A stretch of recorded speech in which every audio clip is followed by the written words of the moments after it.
Bendiciones mis hermanos, Dios me la bendiga ricamente. Otro nuevo episodio de la Escuela Bíblica Audio. Hoy vamos a hablar un poquito de las crónicas de Israel en primera parte, pero vamos a dar inicio con Mateo capítulo 15, versículo 24, específicamente donde el Señor le responde a su auditorio y le dice: no he sido enviado sino a las ovejas perdidas de la casa de Israel. Dios habla hoy, dice: Dios me ha enviado solamente a las ovejas perdidas del pueblo de Israel. Otra versión dice: no he sido enviado sino a las ovejas perdidas de la casa de Israel. Bueno, para poder entender este texto,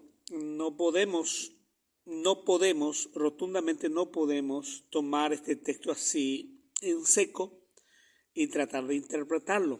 Tenemos que volver a la historia, en el contexto sociocultural, y de ahí tomar, según la historia, que se puede llegar a comprobar en la Sagrada Escritura, y de esa manera poder interpretar correctamente qué es lo que significa: yo he sido enviado solamente a las ovejas perdidas de la casa de Israel. ¿Qué significa eso? Cuando Cristo habló eso, ¿qué significa eso? Entonces necesitamos acudir a la historia para poder entender qué es lo que está pasando acá. Miremos un poco la historia para poder interiorizarnos un poquito más profundamente lo que pasó. Vamos a ir tocando algunos puntos. Me gustaría que nuestros hermanos, los alumnos, puedan ir anotando los puntos en un cuaderno, porque vamos a desarrollar así para poder entender correctamente. Vamos a tocar 15 puntos en esta escuela bíblica de hoy, de Crónicas, primera parte. 15 puntos para poder entender cronológicamente. Yo te voy a ubicar en la Sagrada Escritura, vamos a navegarlo en la Sagrada Escritura cronológicamente por orden, así para poder entender qué es lo que está pasando. Ok, vamos a preparar nuestra Biblia como punto número 1. Primera de Reyes, capítulo 11, versículos 7 al 11. Bueno, se trata puntualmente, voy a resumir, se trata puntualmente este texto del rey Salomón. Rey Salomón sustituye al padre. Cuando el padre muere, Salomón queda en la dinastía como monarca de Israel. Y en este capítulo voy a leer, porque después que Salomón se portó muy bien, anduvo en los pactos del Señor, pero en un tiempo dado se complicó y eso trajo una consecuencia al reino. Y de eso se trata. Primera de Reyes, capítulo 11, versículo 7. Entonces edificó Salomón un lugar alto a Quemos, ídolo abominable de Moab, en el monte que está enfrente de Jerusalén. Dice: y a Moloc, ídolo abominable de los hijos de Amón. Así hizo para todas sus mujeres extranjeras, las cuales quemaban incienso y ofrecían sacrificio a sus dioses. Y se enojó el Eterno contra Salomón, por cuanto su corazón se había apartado del Eterno Dios de Israel, que se le había aparecido 2 veces, y le había mandado acerca de esto, que no siguiese a dioses ajenos, mas él no guardó lo que le mandó el Eterno. Versículo 11, la clave, donde comienza la historia, dice: y el Eterno le dijo a Salomón: por cuanto ha habido esto en ti y no has guardado mi pacto, mis estatutos que yo te mandé, romperé de ti el reino y lo entregaré a tu siervo. Allí comienza, punto número 1. ¿Cuál es la profecía y la ira de Dios, el enojo del Señor? Bueno, por cuanto no cumpliste mi pacto, por cuanto desobedeciste, entonces yo romperé el reino de ti y entregaré a tu siervo. En este caso, según la historia, entendemos que este siervo es Jeroboam, que más adelante se cumplió justamente lo que Dios le estaba hablando a Salomón. O sea que Salomón fracasa, y ese fracaso de la idolatría, de armar lugares altos de adoración a dioses falsos, Eso trajo la ira de Dios sobre el reino de Israel y se rompió el reino. Ese es el punto número 1 que quisiera que se entienda bien. Ahora, el punto número 2. En el punto número 2 vamos a estar leyendo Primera de Reyes 11:29. Profecía para Jeroboam. Hay que entender que Jeroboam es el siervo. Y Dios le había dicho a Salomón, bueno, partiré el reino y entregaré a tu siervo. Bueno, ahora sale una profecía en Primera de Reyes 11:29 y dice de esta manera: aconteció pues que en aquel tiempo que saliendo Jeroboam de Jerusalén le encontró el camino el profeta Ahías, silonita, y este estaba cubierto con una capa nueva, y estaban ellos dos solos en el campo. Y tomando Ahías la capa nueva que tenía sobre sí, la rompió en 12 pedazos. ¿En cuánto? En 12. Y dijo a Jeroboam: toma para ti los 10 pedazos, porque así dijo el eterno Dios de Israel: he aquí que rompo yo el reino de la mano de Salomón, y a ti te daré 10 tribus. Y él tendrá una tribu por amor a David mi siervo, y por amor a Jerusalén, ciudad que yo he elegido de todas las tribus de Israel. Yo te entregaré 10 tribus. Este es el punto número 2. Salomón fracasa, cae en la idolatría, por eso Dios le dice: partiré el reino y entregaré a tu siervo. Ahora ya sale un profeta, Ahías, y a profetizar y entregarle la palabra a Jeroboam, que 10 tribus se le entregaría a él. Ahora pasamos al punto número 3. Después de recibir esta profecía, después que se supo la profecía sobre Jeroboam, Salomón empieza a inquietarse y quería matar a Jeroboam, obviamente porque a él se le entregó una palabra profética de que 10 tribus el Eterno les iba a entregar. Primera de Reyes 11:40 es lo que dice: por esto Salomón procuró matar a Jeroboam, pero Jeroboam se levantó y huyó a Egipto, a Sisac, rey de Egipto, y estuvo en Egipto hasta la muerte de Salomón. O sea que Salomón se inquietó y empezó a perseguir y procuró matar a Jeroboam por la palabra profética que se le había entregado, y Jeroboam corre, huye a Egipto hasta la muerte de Salomón. Se fue a esperar en Egipto hasta la muerte de Salomón. Y esto es lo que pasó en el punto número 3. Después, en el punto número 4, sucede la muerte de Salomón.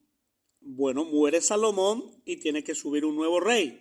¿Quién es el encargado, en este caso, de asumir como nuevo monarca? Es el hijo de Salomón, que se llama Roboam. Pero hay que recordar que a Jeroboam Dios le había elegido para entregarle 10 tribus. O sea que el reino se va a dividir por la culpa del rompimiento del pacto de Salomón con Dios. Y por esa razón Salomón se inquietó y persigue y procura matar a Jeroboam. Jeroboam huye, pero ahora muere Salomón y ahora asume el hijo de Salomón. Pero ahora en el punto 5 aparece Jeroboam en escena, y también sucede la rebelión del pueblo de Israel. ¿Del por qué? Por los impuestos. Vamos a leer también Primera de Reyes, el capítulo 12. Es lo que sigue. En el capítulo 12, Roboam fue a Siquem porque todo Israel había venido a Siquem para hacerle rey. Roboam es el hijo de Salomón. Y aconteció que cuando lo oyó Jeroboam, hijo de Nabat, que aún estaba en Egipto, a donde había huido de delante del rey Salomón, y habitaba en Egipto, enviaron a llamarle. Vino pues Jeroboam y toda la congregación de Israel y hablaron a Roboam diciendo: tu padre agravó nuestro yugo, mas ahora disminuye tú algo de la dura servidumbre de tu padre y del yugo pesado que puso sobre nosotros, y te serviremos. O sea que todo el pueblo le pide que quitara un poco el agravio del pueblo, en este caso el tema de los impuestos. Pero en el 12:19 la respuesta no fue tan agradable para el pueblo. Cuando todo el pueblo vio que el rey no les había oído, le respondió estas palabras diciendo: ¿qué parte tenemos nosotros con David? ¿No tenemos heredad en el hijo de Isaí, Israel, a tus tiendas? Provee ahora en tu casa. David entonces, Israel se fue a sus tiendas. Pero reinó Roboam sobre los hijos de Israel, pero que moraban en la ciudad de Judá. Y miren lo que dice: y el rey Roboam envió a Adoram, que estaba sobre los tributos, pero lo apedreó todo Israel, y murió. Entonces el rey Roboam se apresuró a subirse en su carro y huir a Jerusalén. Así, versículo 19, se apartó Israel de la casa de David hasta el día de hoy. O sea que desde ese momento de la ruptura se divide el pueblo en dos. Y dice el versículo 19, se apartó Israel. Eso es lo que se llama la casa de Israel, que serían las tribus del norte. Y dice, se apartó de la casa de Judá, sería la tribu del sur, donde Roboam estaba reinando, pero ahora ya el pueblo de Israel estaba dividido. Ya tiene dos monarcas. ¿Por qué? Porque un poquito más adelante, el pueblo también hizo rey a Jeroboam, y se cumple justamente la palabra con Jeroboam. En el versículo 20 claramente dice: y aconteció que oyendo todo Israel que Jeroboam había vuelto, enviaron a llamarle a la congregación y le hicieron rey sobre todo Israel, sin quedar tribu alguna que siguiese la casa de David, sino solo la tribu de Judá. Se separa tribu de Judá, reino del sur, y las 10 tribus hacia el norte quedó bajo el mando de Jeroboam. Entonces, mis queridos hermanos, en este punto 6 pasó eso, que el pueblo del norte hizo rey a Jeroboam y se cumple la profecía. En el punto 7, Roboam, el hijo de Salomón, intentó hacer guerra a su hermano. Intentó hacerle guerra, obviamente, porque se estaba produciendo la ruptura, una división, dos monarcas no puede haber, pero por culpa de Salomón, ahora justamente Dios permite que haya esta división. Entonces en el punto 7, en Primera de Reyes 12:24, usted se va a fijar, Primera de Reyes 12:24, que es el punto 7, ¿qué es lo que pasó? Así ha dicho el Eterno: no vayáis ni peleéis contra vuestro hermano, los hijos de Israel. O sea que ahora ya está la casa de Judá y la casa de Israel. Y la casa de Judá, representado por Roboam, quería hacerle guerra, quería atacarle. Entonces viene una profecía: no vayáis ni peleéis contra vuestros hermanos, los hijos de Israel. Volveos cada uno a su casa, porque esto lo he hecho yo. Y ellos oyeron la palabra de Dios y volvieron y se fueron conforme a la palabra del Eterno. Entonces ya quedaron divididas, cada uno por su parte, el reino del norte, dirigido por Jeroboam, el siervo de Salomón, y Roboam, tribus del sur, dirigido por Roboam, hijo de Salomón. Entonces, cuando en el punto 8, mi querido hermano, sucede algo tremendo en el punto número 8 de nuestro estudio del día de la fecha, que es Primera de Reyes 12, el 25, y es el pecado de Jeroboam. Acá empieza porque hay que entender que el pueblo tenía un lugar de adoración y era Jerusalén, y queda en el sur, justamente entre las tribus de Judá. Entonces el pueblo del norte se iba de vez en cuando a adorar allá. Y Jeroboam vio la necesidad de que el pueblo se quedase a adorar allí. ¿Por qué? Por ahí el día de mañana al pueblo se le antoja quedarse allí y nuevamente servir al hijo de Salomón. Entonces, para evitar problemas posteriores, entonces Jeroboam inventa un lugar de adoración, inventa falsa adoración y levanta ministros falsos para la adoración y para el servicio. Entonces, esto encontramos en el capítulo 12, versículo 25 de Primera de Reyes. Entonces reedificó Jeroboam a Siquén en el monte de Efraín y habitó en ella, y saliendo de allí reedificó a Penuel. Y dijo Jeroboam en su corazón: ahora se volverá el reino a la casa de David. ¿Pero por qué? ¿Por qué pensó eso? Porque hay mucha gente de las tribus que son, digamos, que pertenece a él, se estaba yendo a adorar hacia el sur. Versículo 27, si este pueblo subiere a ofrecer sacrificio en la casa del Eterno en Jerusalén, porque el corazón de este pueblo se volverá a su señor Roboam, rey de Judá, y me matarán a mí, y se volverán a Roboam, rey de Judá. Y habiendo tenido consejo, hizo el rey 2 becerros de oro, y dijo al pueblo: bastante habéis subido a Jerusalén, he aquí tus dioses, oh Israel, los cuales te hicieron subir de la tierra de Egipto. Y ahí firma una condena para él. Jeroboam se complicó, porque hay que entender que la división justamente fue producto de la falsa adoración y de la idolatría a falsos dioses que Salomón provocó a Dios. Ahora, Jeroboam, quedando a cargo de las 10 tribus del norte, ahora está cometiendo un grave error. Esto justamente pasó en el punto 8. Ahora, en el punto 9, mis queridos hermanos, es una profecía de castigo y disciplina para Jeroboam por haber cometido esta situación, por ser el ideólogo y el pensador que cambia la verdadera adoración, que cambia la geografía en cuanto a la adoración y produjo falsa adoración entre el pueblo y un engaño.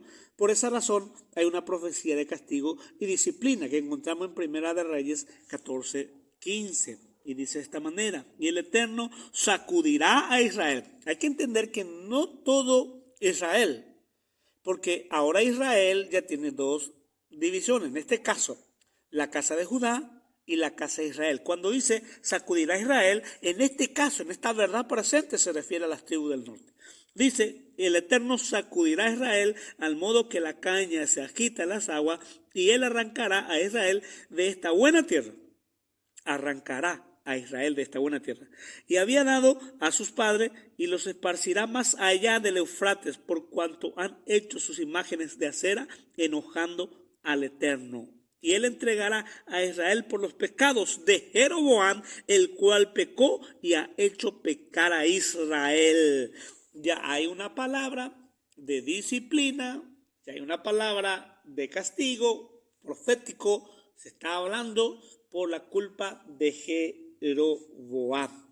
Entonces, mi querido hermano, pasaron los tiempos. Esto no pasó así de repente. Aconteció que el tiempo fue pasando, se fue desarrollando.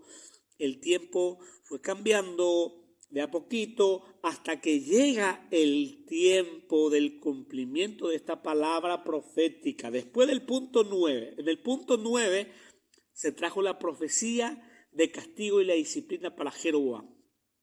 Entonces, en el punto 10 lo que vamos a mirar es el cumplimiento de esa profecía y disciplina a Jeroboam y a la casa de Israel por desobedecer una vez más, por la falsa adoración y por la idolatría. En el punto 10, Segunda de Reyes 17.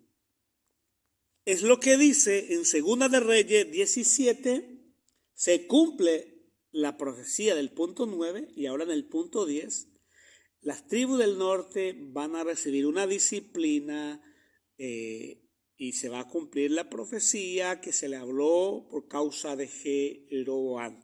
Esa profecía se habló en Primera de Reyes 14:15. Ahora el cumplimiento está en Segunda de Reyes 17 y dice de esta manera: en el año 12º de Acaz, rey de Judá, comenzó a reinar Osías, hijo de Elá, en Samaria sobre Israel, y reinó 9 años, e hizo lo malo ante los ojos del Eterno, aunque no como los reyes de Israel que habían sido antes de él. O sea, aquí es un poquito más liviano, digamos. Contra este subió Salmanasar, rey de los asirios, y Osías fue hecho su siervo y le pagaba tributo. Mas el rey de Asiria descubrió que Osías conspiraba porque había enviado embajadores, dice, rey de Egipto, y no pagaba tributo al rey de Asiria como lo hacía cada año, por lo que el rey de Asiria le detuvo y le aprisionó en la casa de cárcel. Y mira lo que dice el versículo 5. Y el rey de Asiria invadió todo el país y sitió a Samaria. Y Samaria era la capital donde Jeroboam se instaló para ser rey, ¿se acuerdan? El rey de Asiria invadió todo el país y sitió a Samaria y estuvo sobre ella 3 años. En el año 9 de Oseas, el rey de Asiria tomó a Samaria y llevó a Israel cautivo a Siria y lo puso a Jalad en Abor junto al río de Gozán y en las ciudades de los medos. Lo llevó a todos, hermanos.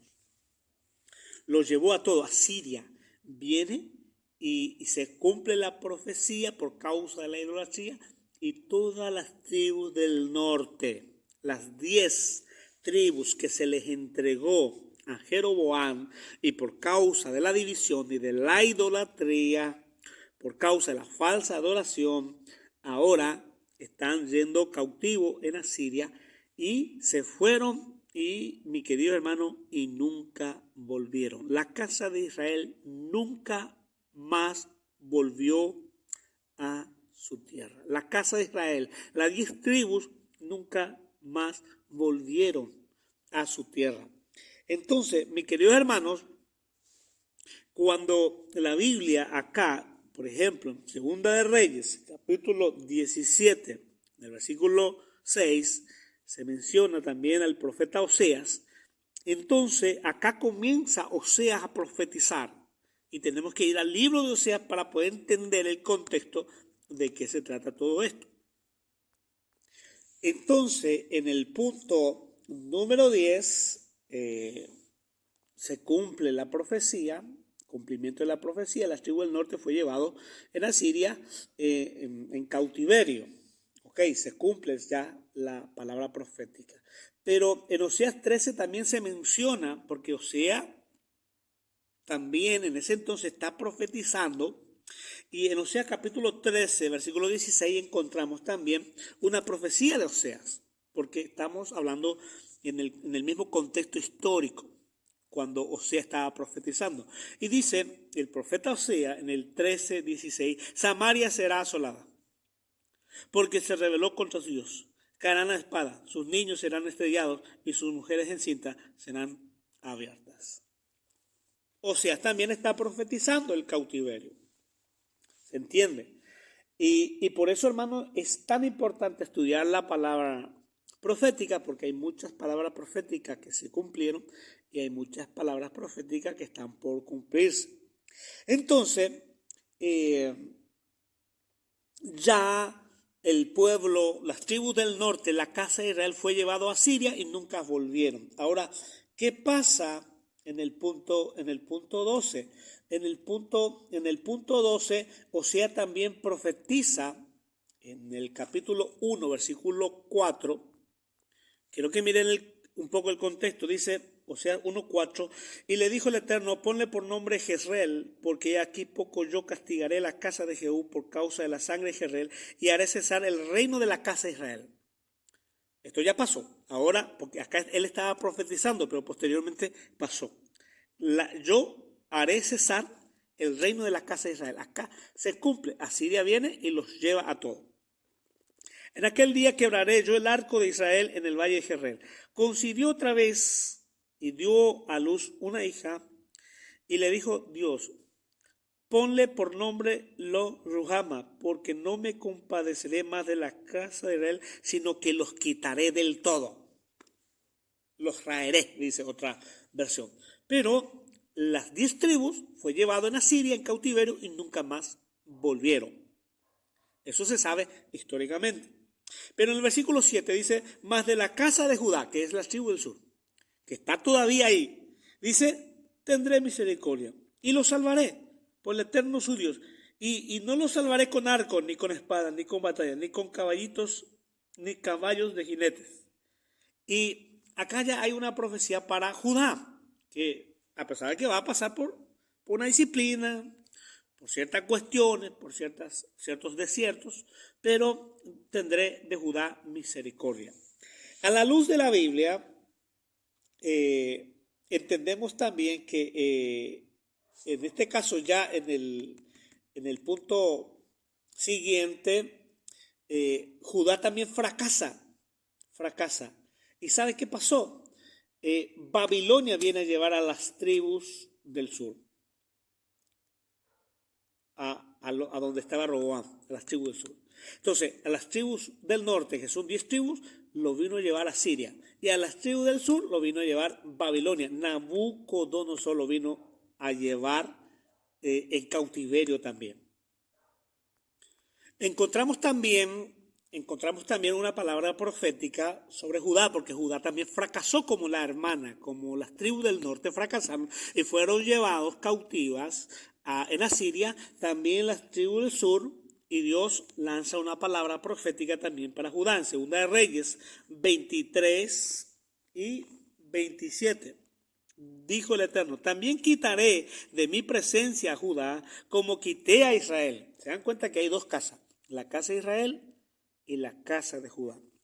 Esto encontramos en 2 Reyes, capítulo 23, versículo 27. Y dijo el Eterno, también quitaré de mi presencia a Judá como quité a Israel y desecharé a esta ciudad que había escogido, a Jerusalén, y a la casa de la cual había yo dicho, mi nombre estará allí. Dios se enoja porque Osías también, ¿se acuerdan la profecía de Oseas? Dice, pero de Judá voy a tener misericordia. Pero acá Dios dice que también lo va a quitar, o sea que lo va a quitar temporalmente. ¿Y sabe quién se encarga de llevar a Judá al cautiverio? También como esclavo, Babilonia. Nabucodonosor vino por ellos y se cumple esta profecía también. ¿Dónde encontramos este cumplimiento? ¿Dónde encontramos? En el punto 14, ya creo, si no me estoy perdiéndome. Segunda Reyes 24:10 es donde se cumple la profecía. En aquel tiempo subieron contra Jerusalén los siervos de Nabucodonosor, rey de Babilonia, y la ciudad fue sitiada. Vino también Nabucodonosor, rey de Babilonia, contra la ciudad cuando sus siervos la tenían sitiada. Entonces acá se cumple, en el punto 14, totalmente se cumple la palabra que Dios había dicho contra Judá. Los quitaré también de mi presencia. En el versículo 14, y lo llevó en cautiverio a toda Jerusalén, y dice a todos los príncipes y a todos los hombres valientes, hasta 10,000 cautivos, y a todos los artesanos y herreros, no quedó nadie excepto los pobres del pueblo de la tierra. Casi todos se fueron, quedaron muy pocos los de Judá, quedaron muy pocos, y quedaron los pobres, pues el resto se fueron todos. Entonces, mis queridos hermanos, acá comienza la situación, que cuando Dios dijo, tendré misericordia de Judá, pero de Israel los quitaré del todo, asolaré su tierra. Eso se cumplió en las 10 tribus del norte, nunca volvieron. Pero Judá estuvo siempre, pero al fracasar Dios temporalmente y puntualmente 70 años, se fueron de cautiverio y ellos regresaron, sí que regresaron. Y este sería el punto 15, la parte final, para no alargar mucho, porque esto tiene un seguimiento. En el punto 15 se registra que Judá regresando de Babilonia. Ustedes pueden ver en Primera de Crónicas, capítulo 9, dice la Reina Valera, el título, los que regresaron de Babilonia. O sea que los de Judá sí regresaron, pero las 10 tribus del norte que estaban a cargo de Jeroboam y otros reyes, las 10 tribus del norte, nunca más regresaron, se perdieron todo, perdieron su identidad, perdieron el conocimiento, todo.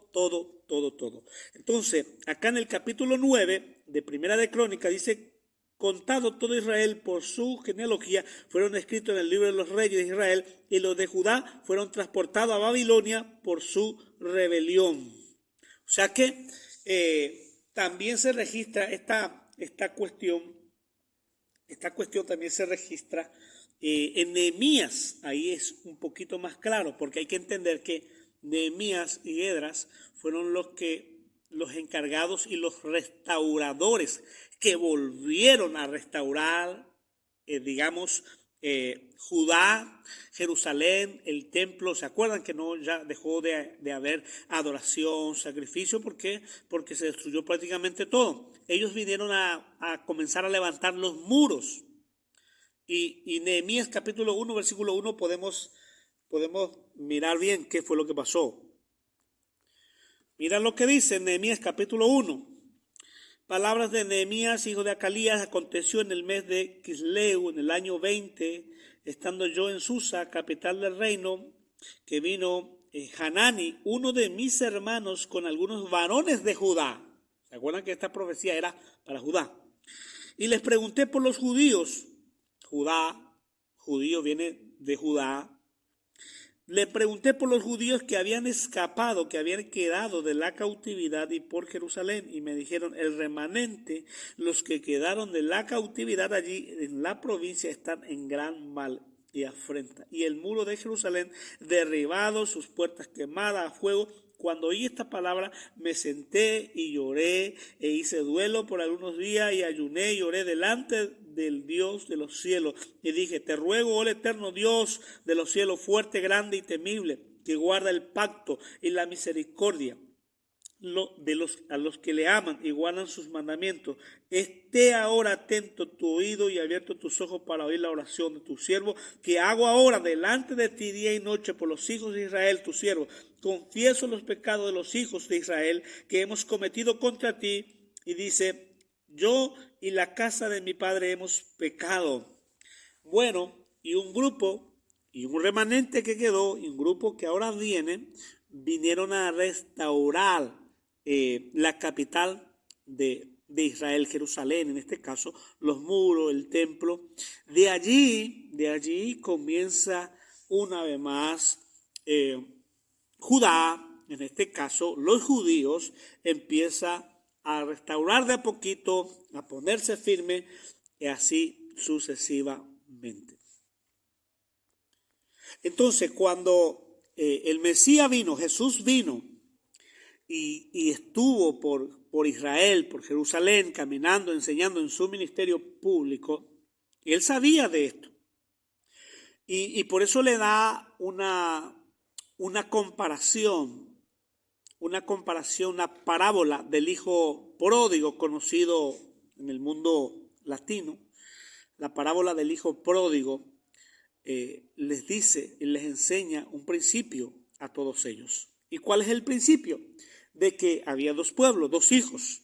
Uno estaba siempre en la presencia de su padre, pero cuestionando la autoridad de su padre, no estaba de acuerdo, y Judá se comportaba de esa manera. Judá tenía la palabra, pero no se comportaba tampoco. Pero el hijo menor, en este caso, que se fue y se perdió,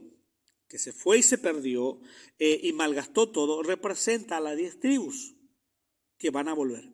El hijo pródigo es una parábola profética que los hijos que están perdidos van a volver. Y por eso mismo, por esa misma razón, el Mesías viene a comenzar un ministerio público diciendo en Mateo 15, 24: yo he sido enviado a las ovejas perdidas de la casa de Israel. Por eso él decía: yo he venido primeramente a las ovejas perdidas de la casa de Israel.